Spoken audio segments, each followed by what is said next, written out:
What if you could lead more effectively and go home on time? Welcome to the Lightbulb. I'm Zoe Thompson, leadership and performance coach, and each week I bring you 3 practical insights from my work helping impact-driven leaders transform from reactive to intentional leadership so they can finish work on time and take guilt-free time off, creating success that feels as good as it looks. Let's jump in. Welcome back, episode 38, and the week that my business turns 9, which is crazy because it really does seem like yesterday that I was starting out as a business owner after my 20 years in the police, being gone through pretty bumpy road, going through the redundancy process.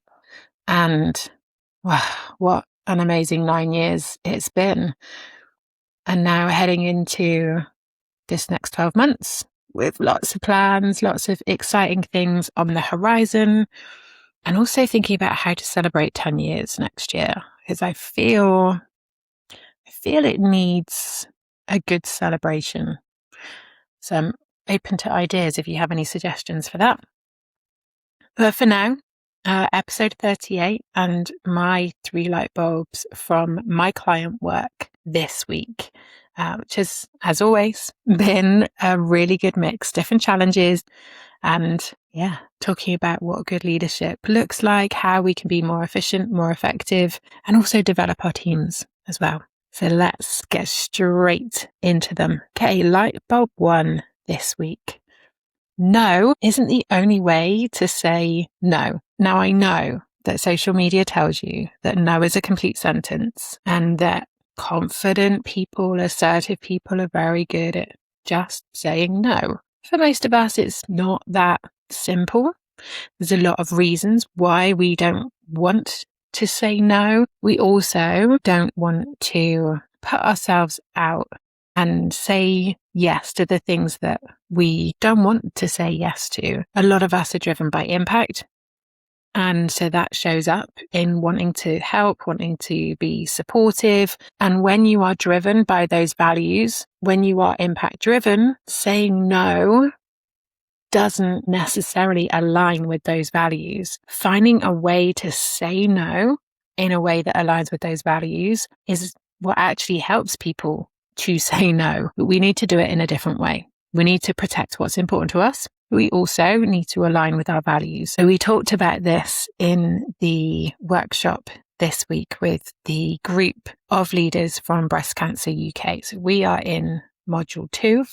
We are looking this month at how to move away from being the person that does all of the things to being the leader who supports their team to do all of the things. And we were talking about that impact. We were talking about when to be hands-on, when to be a good tactical and operational leader, and when to step into the more strategic leadership. And we were having a discussion around how best to do that and shifting those behaviors, having those conversations where we are less hands-on. And this is where saying no came into the conversation. One of the people in the group had said in the check-in that they didn't feel that they'd got any better at saying no since the last workshop, and partly because their team are particularly stretched over the summer, or particularly stretched at the moment, which I know will resonate with a lot of you.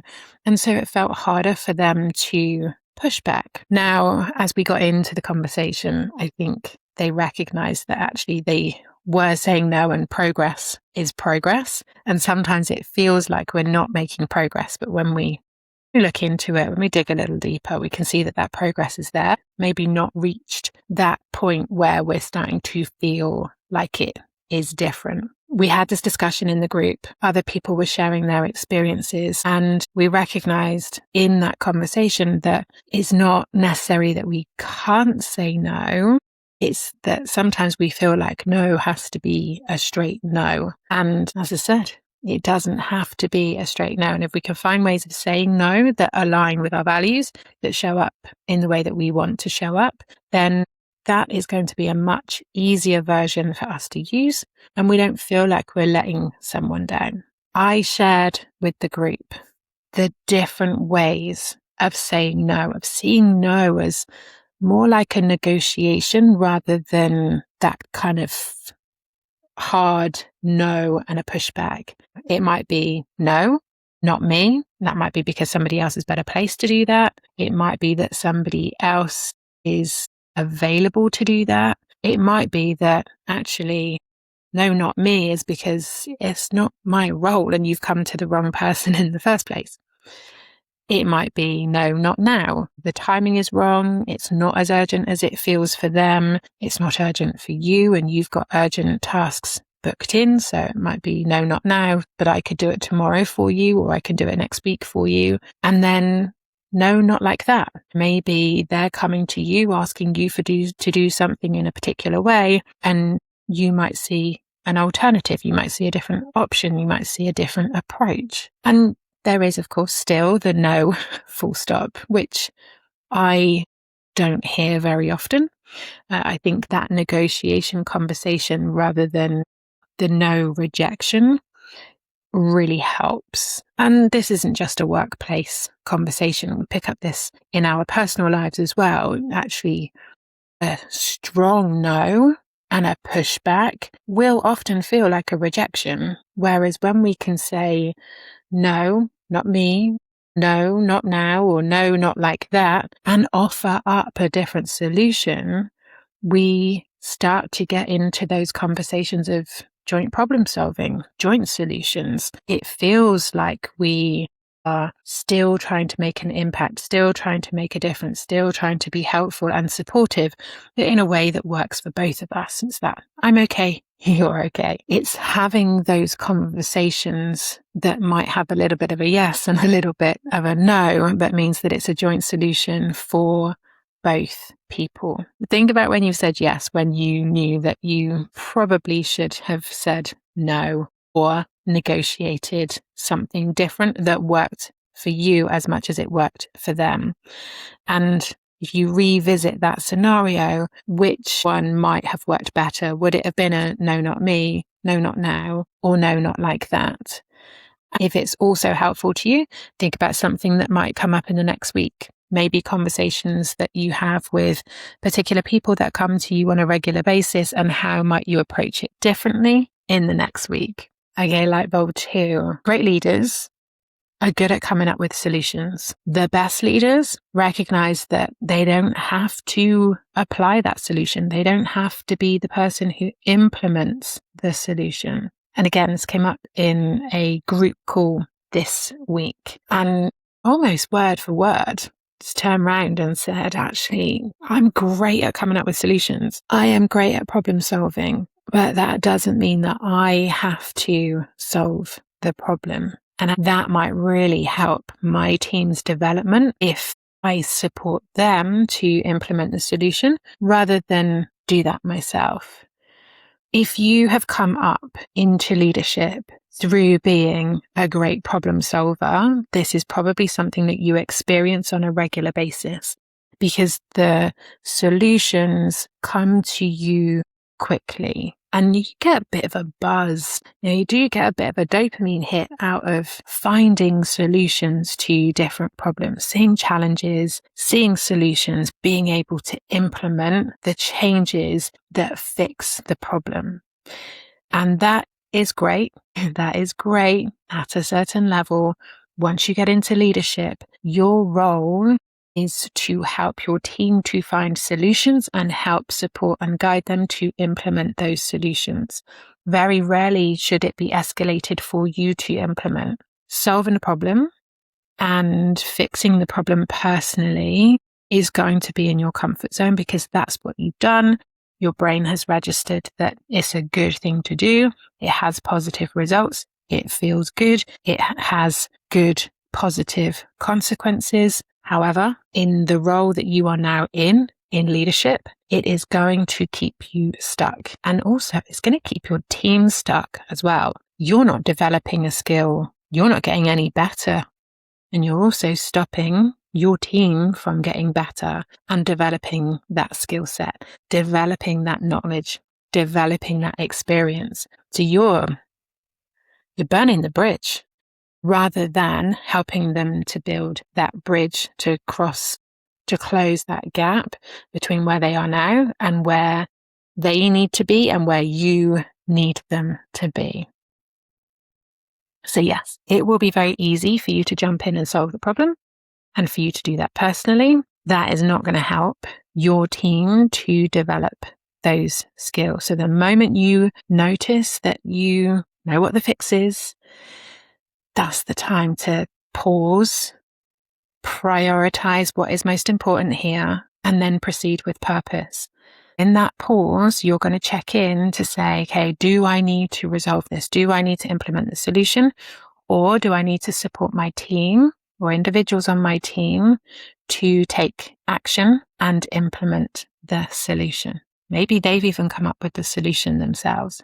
That transition from being the problem solver, the person that comes up with the ideas, the person that implements, to being the person who supports people to come up with the ideas and implement is really around identifying how you need to do things differently at the level that you are now at. So to wrap up Lightbulb 2, think about what you're currently doing. Think about the last week. Where have you jumped in and fixed? Where have you jumped in and given a solution to a problem that your team have brought to you? Where have you jumped in and implemented that solution rather than taking a step back and letting your team take that approach, or letting your team take action with your support, with your guidance, with your help, allowing them to take the action so that they can develop the skills, the knowledge, and the experience that they need to be self-sufficient, develop that self-efficacy, to have confidence in their autonomy. And in the same way as with Lightbulb 1, think ahead to the next week. How could that look different?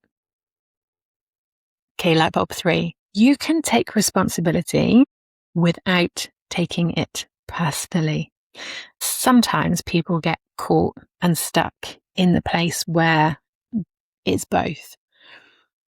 We talked about this in a client coaching session this week. Implementing change, which we know, and if you've ever worked in change or you've seen change through in your company with your teams, it raises lots of questions. It raises lots of challenge. People ask, people question, people doubt. And if you are leading that change, that can feel really uncomfortable.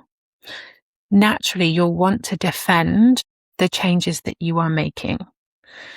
And it's very fair to say that quite often, again, thinking about our brain being hardwired for self-preservation and self-protection, we're going to jump into that defense mechanism first. What we talked about in the session was the intention behind the questions, behind the challenge, behind the uncertainty. And that, for me, as a coach, it's one of the key principles of NLP coaching is that people do the best they can with good intentions. And if we take time to understand intentions behind that behavior, it can help us to take a step back, look at the bigger picture, look at what is going on rather than what we will very quickly assume is happening. It allows us to respond rather than react. It is a challenge. It does feel that in that moment we're being undermined, we're being questioned, that people don't trust us, because that's our brain doing its job of self-preservation, self-protection. When we look at the intentions behind the questions and the concerns and people wanting more detail and people worrying about certain things happening or not happening, it feels different. Now, interestingly, and I know it's a bit of a standing joke with people that I work with, I use a lot of analogies. I have images that are up into my mind that as people are explaining things to me, this is what comes up. And for me, the analogy that landed in this session was, you imagine cooking a meal and you've done your thing, you've put your spices in, it's seasoned, it's cooked well. And as far as you're concerned, it's a great meal. and then you put that meal down in front of somebody else and they add salt before they've even tasted it. It's not a reflection of your cooking. It's a reflection of how that person reacts, how they respond to things, how they have their own habits and behaviors. So if we put this analogy into the change world, some stakeholders are always going to want more. It doesn't matter how much information you give them, they're always going to have another question. They're always going to want another clarification, another layer of detail, because that's their pattern. That's their patterns of behavior. That is how they do things. They're not checking and testing. They're straight in with what is familiar to them. And for some people, that is asking questions. It is raising concerns. It is getting involved. It is adding the salt before you've tasted the food. Sometimes it can be helpful to take a step back and let things start to happen before you ask questions, or read through more documents before you ask for more information. And some people just add the salt before they have tested it. The difference here is that we can still take responsibility without taking that personally. And when we take that step back and we ask questions to ourselves around what their intentions might be, what is it that they need in this moment, we can separate out taking it personally and still be able to take responsibility. So responsibility in something like this would look like, okay, here's what I'll do to clarify. Here's what I'll do to give them more confidence. Here's what I'll do to make sure they've got enough layers of detail. Rather than taking it personally, which would be like, oh, God, I know, maybe I've not done such a great job of this, or maybe I'm not good enough to do this, or maybe somebody else needs to get involved in this, where we start to question things. It's two completely different responses to the same situation. We want to take personal responsibility. We don't want to take things personally, because when we take it personally, that's when we take it home with us. That's when we spiral. That's when we start to question. Now we can take responsibility and take action. And then we get to put it down at the end of the day. We get to walk away from it. We get to know that we have done what needs to be done to maintain our professional pride, maintain our standards, work in alignment with our values, that we are doing it with an intentional response rather than that emotional reaction. So before we close out this week's episode, check in with where you might be taking things personally and how can you separate out taking things personally to taking responsibility. And if not you, it might be that this is something that is coming up for a member of your team that you can support them with. How do you help them to take responsibility, keep that ownership without taking things personally? So those are my 3 light bulbs for this week. And so much of reactive leadership it's not about knowing what to do. It's checking in with the stories that we've been telling ourselves and the habits and the behaviors and patterns of behaviors that we have, taking that pause, prioritizing what's needed in the moment, and then proceeding with purpose. My 4 Ps. This is why it's so important in making that shift between reactive leadership and intentional leadership. So there's definitely some things to take away this week. Definitely some things in there that you can turn into action. Remember, keep it small, keep it simple, keep it specific. And that's how we shift from overwhelmed into intentional. And I will see you for the next episode next week. And those are your 3 takeaways for this week. Before you go, ask yourself, what's my light bulb moment from this? And now that I know what I know, what will I do differently? Choose one action, however small, and commit to it. That's how overwhelmed and reactive becomes aligned and intentional. Don't forget to subscribe, and I'll see you next week on the next episode of The Lightbulb.